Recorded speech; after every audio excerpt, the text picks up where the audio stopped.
So that is what we are talking about. Why the weight gain is there. So once you address the cause of weight gain, then reducing the weight is a right approach. That approach of reducing weight is the right approach. If you don't eliminate the root cause of why the body is gaining weight, फिर तो क्या होगा, थोड़ा कम कर लोगे wait फिर बढ़ जाएगा. And also, if you forcefully reduce weight, you can do that. It will cause organ damage. आप अगर फोर्सफुली वेट रिड्यूस कर रहे हैं, body wants to gain weight for some reason, isn't it. शरीर वेट बढ़ाना चाहता है किसी कारण से. There is risk in the body. Body में रिस्क है.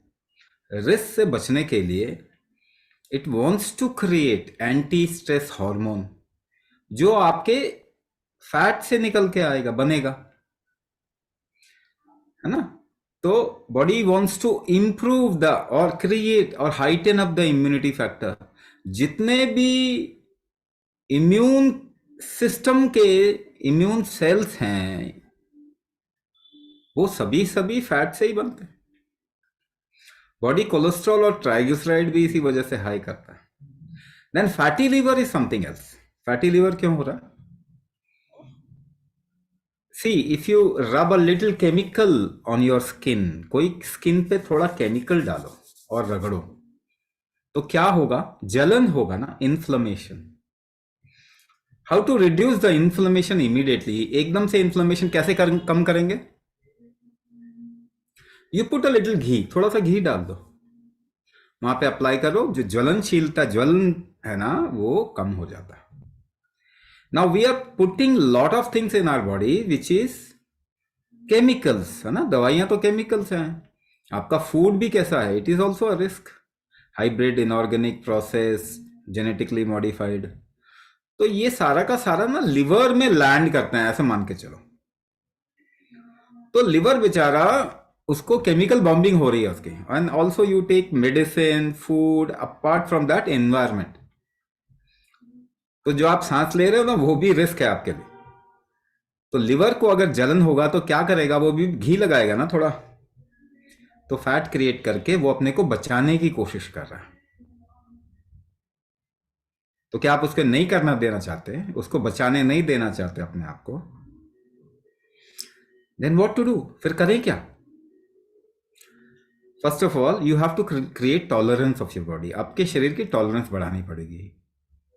दूसरी बात, आपका मेटाबॉलिज्म इंप्रूव करेंगे तो फिर इम्यून फैक्टर, इम्यून रिस्पॉन्स, जो बार बार जिसे ऑटो इम्यून सिंड्रोम कहते हैं, वो आजकल मैक्सिमम लोगों में ऑटो इम्यून सिंड्रोम है. तो वो इम्यून रिस्पॉन्स बैलेंस आउट होता है जैसे मेटाबॉलिज्म बढ़ेगा. नहीं तो मेटाबॉलिज्म आपका वीक रहता है. इम्यूनिटी बड़ी होगी ना, तो मेटाबॉलिज्म नीचे रहेगा. इम्यून रिस्पॉन्स को आप बैलेंस करोगे तो मेटाबॉलिज्म ऊपर जाएगा, या मेटाबॉलिज्म ऊपर करोगे तो इम्यून रिस्पॉन्स बैलेंस आउट होगा. तो मेटाबॉलिज्म क्या होता है? 3 तरीके से आपको मेटाबॉलिज्म समझा देता हूं.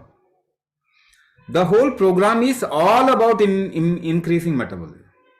जब हम रिहैबिलिटेशन भी बोल रहे हैं, शरीर में जान लाने की बात बोल रहे हैं, ऑर्गन को उसकी स्ट्रेंथ को इंप्रूव, फंक्शन को इंप्रूव करने की बात कर रहे हैं, तो basically we are talking about metabolism. तो 3 तरीके से मेटाबॉलिज्म मैं आपको एक्सप्लेन कर रहा हूं. अगर आपके ही जैसा डील डॉल शरीर, same height, same weight person, same sex, अगर दोनों एक दूसरे को खींचने की कोशिश करें, जो खींच पाएगा उसका मेटाबॉलिज्म हाई है. दैट मीन्स एफर्ट जो ज्यादा लगा पाता है उसका मेटाबॉलिज्म हाई होता है. सेकेंड, आप जितनी इनहेलेशन कर रहे हैं उसके 4 टाइम्स मोर अगर आप होल्ड कर पाएंगे तो आपका मेटाबॉलिज्म ठीक है. Third, if you can focus at a point and control your mind for some time, it indicates your metabolism is good. 3 तरीके से बताया. तीनों ही कुंभक के जरिए होते हैं. यानी how do you make effort? With through kumbhak, by breath hold. दूसरा ब्रेथ होल्ड वाला बताया. तीसरा how do you focus? By breath hold. तो ये मेटाबॉलिज्म अगर आपको इंप्रूव करना है तो आपको कुंभक का यूज करना पड़ेगा. You can also do some kind of a labour work. लेबरगिरी भी कर सकते हैं, मजदूरों वाला काम कर सकते हैं, लेकिन करेंगे क्या? नहीं करेंगे. ज्यादा एक्सरसाइज करोगे हार्ट अटैक आ जाए, हार्ट इज वीक. तो क्या करना है, बैठे बैठे पहले अपने हार्ट को इंप्रूव कर लो, ठीक है ना। The second thing is, once your metabolism is okay, your weight will reduce. हर एक का मेटाबॉलिज्म इंप्रूव होने में टाइम अलग लगेगा। Once it is metabolism is fine, your weight will come down to normal. आपको जबरदस्ती वेट रिड्यूस नहीं करना, आपको मेटाबॉलिज्म इंप्रूव करना, आपको टॉलरेंस बिल्ड करना अपनी बॉडी में। ये दोनों ही काम कुंभक से होते हैं। ये करेंगे तो वेट अपने आप नॉर्मल आ जाएगा। अगर ये किए बगैर वेट कम करेंगे तो आपके ऑर्गन डैमेज का चांस बहुत हाई होता है। तो फैट कटर खा के ज्यादा एक्सरसाइज करके करेंगे ना, तो फिर ऑर्गन डैमेज का चांस हाई होता है। वे मतलब डाइटिंग से अगर आप अपना वेट रिड्यूस करेंगे तो भी बॉडी के अंदर रिस्क और बढ़ जाता है, कम नहीं होता। तो we are telling you the right way. उससे क्या होगा, आपका और भी प्रॉब्लम सॉल्व होगा। डायबिटीज है किसी को, ब्लड प्रेशर का इश्यू है, हार्ट का इजेक्शन फ्रैक्शन नहीं है, वीक है हार्ट, है ना, ऑटो इम्यून सिंड्रोम है, पीसीओडी है फीमेल में, या फिर जैसे थायराइड का इश्यू है, तो वो आपका करेक्ट हो जाएगा, सही हो जाता है।